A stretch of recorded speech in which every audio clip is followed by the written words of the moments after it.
Hello students. आज इस videos में हम जानेंगे कि ग्लूकोज का रेगुलेशन कैसे होता है, क्योंकि जब हम डाइट लेते हैं तब उसके बाद उसका डाइजेशन और एब्जॉर्प्शन होता है, तो उस टाइम ग्लूकोज का लेवल अप हो जाता है। तो उस टाइम कौन कौन से हार्मोन्स होते हैं जो ब्लड से सेल्स तक ग्लूकोज को पहुंचाते हैं और ब्लड ग्लूकोज लेवल को मेंटेन करते हैं। साथ ही साथ जब हम फास्टिंग में होते हैं तब क्या ऐसा होता है कि ग्लूकोज लेवल हमारी बॉडी में मेंटेन रहता है, क्योंकि ग्लूकोज की ज़रूरत हमेशा रहती है ब्रेन को फॉर द एनर्जी। तो इसलिए ग्लूकोज को बॉडी में हमेशा मेंटेन करके रखा जाता है। जो फास्टिंग में ब्लड ग्लूकोज लेवल होता है वो 70 to 100 mg/dl होता है।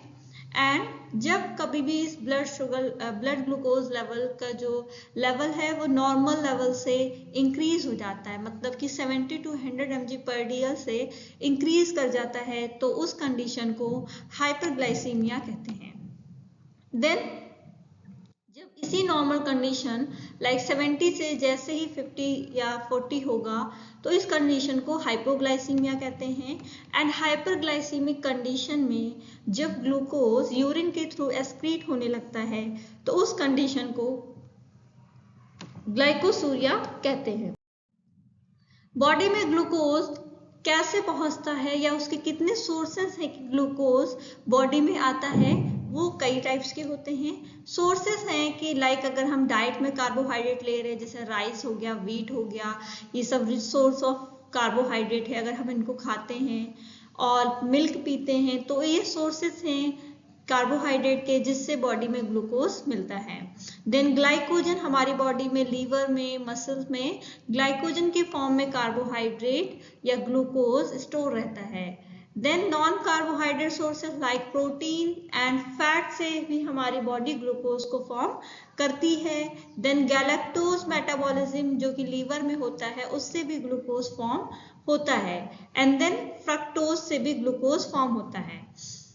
तो dietary carbohydrate digestion and absorption के बाद ग्लूकोज बनाते हैं। ग्लाइकोजन ग्लूकोज फॉर्म करता है by the glycogenolysis process and the non carbohydrate sources form the glucose by the gluconeogenesis, which are the formation of glucose from the non-carbohydrate sources.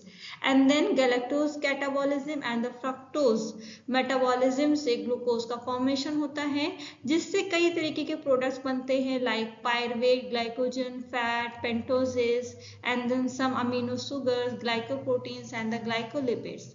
So glycolysis से pyruvate and lactate बनता है। Then glycogenesis से glycogen and lipogenesis से fat form होता है। Glucose also enter into the lipogenesis, मतलब fat formation में भी ग्लूकोज हेल्प करता है। देन एचएमपी पाथवे में एंटर करता है ग्लूकोज, तो पेंटोजेस एंड एनएडीपी बनता है। देन यूरोनिक एसिड पाथवे के थ्रू यूडीपी ग्लूक्रोनेट बनता है। And then some amino sugars are also form by the glucose. Then जो ग्लूकोज बॉडी में कई सोर्सेस से आया है, उन ग्लूकोज को मेंटेन किया जाता है या कई मेटाबॉलिज्म में उसको डिफरेंट प्रोडक्ट्स में चेंज किया जाता है through the regulation of hormone. तो कुछ हार्मोन्स होते हैं जो ग्लूकोज को मेंटेन करने में हेल्प करते हैं, जिनमें से अगर ब्लड में हाइपरग्लाइसीमिक कंडीशन है, मतलब हाई ब्लड शुगर लेवल है, तो ये क्या करता है, ग्लूकोज पैंक्रियास को जाके स्टिमुलेट करता है, जिससे इंसुलिन फॉर्म होता है। इंसुलिन जो कि beta cell of pancreas, Langerhans of pancreas से सिक्रीट होता है, जो कि स्टिमुलेट करता है ग्लाइकोजन फॉर्मेशन को।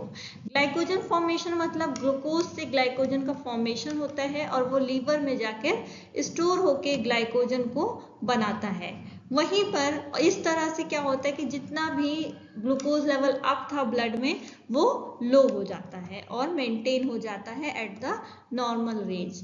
अब जब कभी भी फास्टिंग या स्टार्वेशन की कंडीशन आएगी तो उस टाइम पे जो ब्लड शुगर लेवल है वो लो होता है। उस कंडीशन में क्या होगा कि पैंक्रियास से ही ग्लूकागॉन का सिक्रीशन होगा, जो कि अल्फा सेल्स ऑफ लैंगरहैंस से फॉर्म होता है, सिक्रीट होता है। देन ये ग्लूकागॉन क्या करेगा, ग्लाइकोजन जो स्टोर था उसको ग्लूकोज में कन्वर्ट कर देगा बाय द ग्लाइकोजिनोलिसिस, और इस तरह से ग्लूकोज लेवल रेज हो जाएगा इन द ब्लड।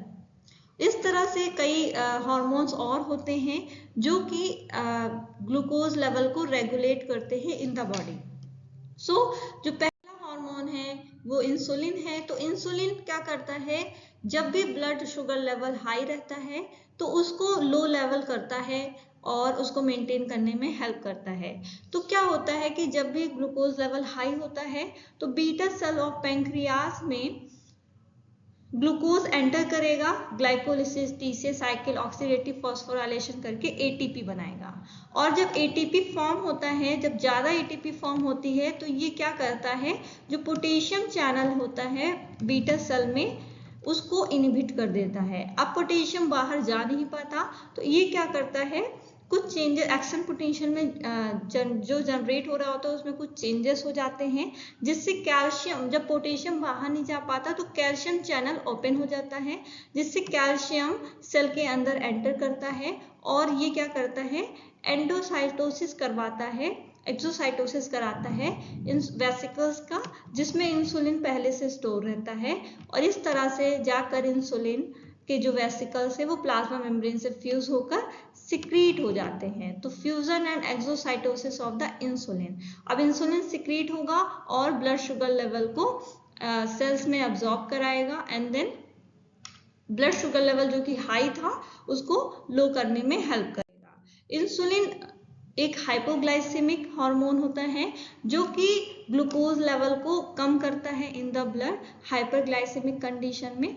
किसके थ्रू करता है, तो सबसे पहले जो ग्लूकोज होगा उसको ग्लाइकोजेनेसिस प्रोसेस के थ्रू ग्लाइकोजन में बदलता है, लिपोजेनेसिस कराता है, प्रोटीन सिंथेसिस कराता है, ग्लाइकोलिसिस कराता है, ये सब कराता है और साथ ही साथ कुछ अदर मेटाबॉलिज्म को क्या करता है, इनहिबिट भी करता है। इससे क्या होता है कि जो शुगर लेवल है वो लो हो जाता है। तो सबसे पहले पैंक्रियास से इंसुलिन सिक्रीट होगा एंड देन वो लीवर में क्या करता है कि ग्लाइकोलिसिस कराएगा और उसके बाद ग्लूकोज को ग्लाइकोजन में कन्वर्ट करेगा by the process glycogenesis. Glycogenesis जब होगा तो सारा का सारा जो ग्लूकोज होगा वो ग्लाइकोजन में कन्वर्ट होगा और ग्लाइकोलिसिस के थ्रू पायरुवेट जो बना था वो एसिटिल कोए में जाकर टीसीए साइकिल या क्रेब्स साइकिल को भी कराएगा। तो ग्लूकोज कहाँ कहाँ गया, सबसे पहले तो ग्लाइकोलिसिस हुआ, ग्लाइकोजेनेसिस हुआ, टीसीए साइकिल हुआ और देन एसिटिल कोए फॉर्म करके ट्राइग्लिसराइड को भी फॉर्म करता है। इस तरह से ये लिपिड का भी फॉर्मेशन करने में हेल्प करता है ग्लूकोज और इंसुलिन।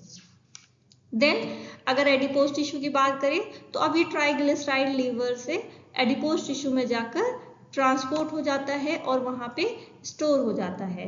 तो ये भी किससे फॉर्म हुआ है, ग्लूकोज से फॉर्म हुआ है। उसके बाद क्या होता है कि जो इंटेस्टाइन में अमीनो एसिड या फैट डाइजेस्ट हुआ और एब्जॉर्प्शन हुआ, उसके बाद कुछ अमीनो एसिड्स क्या करते हैं, प्रोटीन का फॉर्मेशन करते हैं, जिसको इंसुलिन क्या करता है, स्टिमुलेट करता है। और इस तरह से इंसुलिन लीवर में, एडिपोज टिश्यू में, इंटेस्टाइन में अपना रोल या इफेक्ट दिखाता है। तो वो लिपोजेनेसिस, प्रोटीन सिंथेसिस, ग्लाइकोलिसिस और ग्लाइकोजेनेसिस को प्रमोट करता है, जबकि glycogenolysis, gluconeogenesis, lipolysis, कीटोजेनेसिस and protein breakdown को इनहिबिट करता है। नेक्स्ट हार्मोन है हाइपोग्लाइसेमिक हार्मोन, जो कि कई टाइप्स के होते हैं। तो जब भी हम फास्ट रखते हैं तो उस कंडीशन में हमारी बॉडी में जो ब्लड ग्लूकोज लेवल है वो नॉर्मल रेंज से कम हो जाता है। इस कंडीशन को हाइपोग्लाइसीमिया कहते हैं। और इस हाइपोग्लाइसेमिक कंडीशन में कुछ हार्मोन्स होते हैं जो ब्लड ग्लूकोज लेवल को मेंटेन करने में हेल्प करते हैं। तो पहला है ग्लूकागॉन, एपिनेफ्रिन, ग्लूकोकॉर्टिकॉइड्स जिसको कॉर्टिसोल भी कहते हैं, and growth hormone and thyroxine. So let's we discuss the effect of the glucagon in the blood glucose level.